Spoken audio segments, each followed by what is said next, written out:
साधकों, मृत्यु के बाद कैसा होता है आत्मा का सफर? आइए जानते हैं।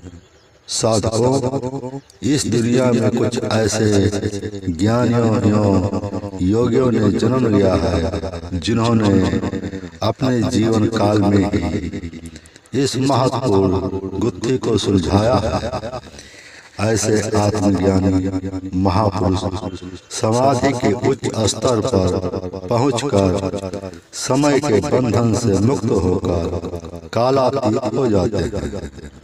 दुनिया के हर इंसान के मन में कभी न कभी यह प्रश्न अवश्य उठता है कि आखिर जीवन और मृत्यु का रहस्य क्या है।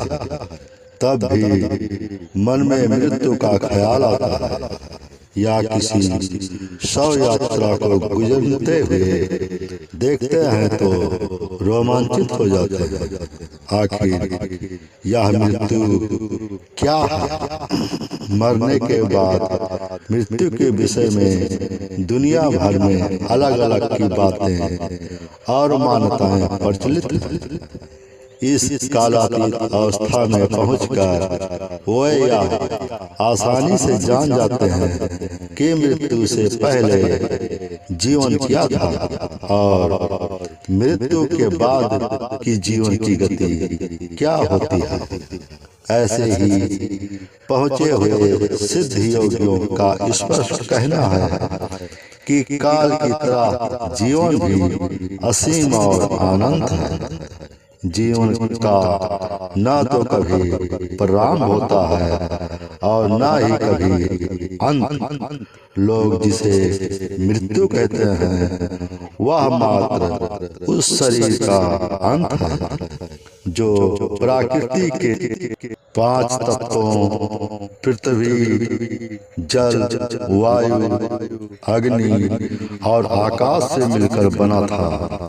ऐसा माना जाता है कि मानव शरीर नश्वर है। जिसने जन्म लिया है उसे एक ना एक दिन अपने प्राण त्यागने ही पड़ेंगे। भले ही मनुष्य या कोई अन्य जीवित प्राणी 100 वर्ष या उससे अधिक क्यों ना जी ले, लेकिन अंत में उसे अपना शरीर छोड़कर वापस परमात्मा की शरण में जाना ही होता है।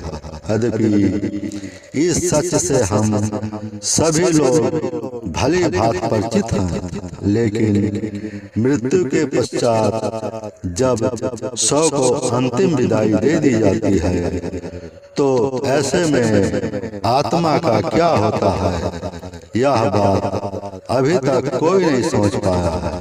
एक बार अपने शरीर को त्यागने के बाद वापस उस शरीर में प्रदावित होना असंभव है। इसलिए मौत के बाद की दुनिया कैसी है यह अभी तक एक रहस्य बना हुआ है।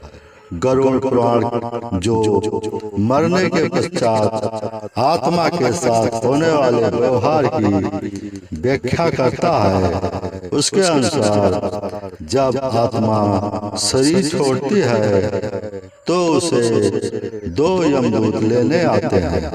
मानो अपने जीवन में जो कर्म करता है यमदूत उसे उसके अनुसार अपने साथ ले जाते हैं। अगर मरने वाला सज्जन है, पुण्यात्मा है, तो उसके प्राण निकलने में कोई पीड़ा नहीं होती है। लेकिन अगर वो दुराचारी या पापी हो तो उसे पीड़ा सहनी ही पड़ती है। गरुड़ पुराण में यह उल्लेख मिलती है कि मृत्यु के बाद आत्मा को यमदूत केवल 24 घंटों के लिए ही ले जाते हैं और इन 24 घंटों के दौरान आत्मा को दिखाया जाता है कि किसने कितनी पाप और कितने पुण्य किए हैं। इसके बाद आत्मा को फिर उसी घड़ी में छोड़ दिया जाता है और जहां उसने शरीर का त्याग किया था इसके बाद 13 दिन के उत्तर कार्यों तक वह वही रहता है। 13 दिन के बाद वह फिर यमलोक की यात्रा करता है। पुराणों के अनुसार जब कोई मनुष्य मरता है और आत्मा शरीर को त्याग कर यात्रा प्रारंभ करती है तो इस दौरान उसे 3 प्रकार के मार्ग मिलते हैं। उस आत्मा को किस मार्ग पर चलाया जाएगा यह केवल उसके कार्यों पर निर्भर करता है। ये 3 मार्ग हैं, अर्ची मार्ग, धूम मार्ग और उत्पत्ति विनाश मार्ग।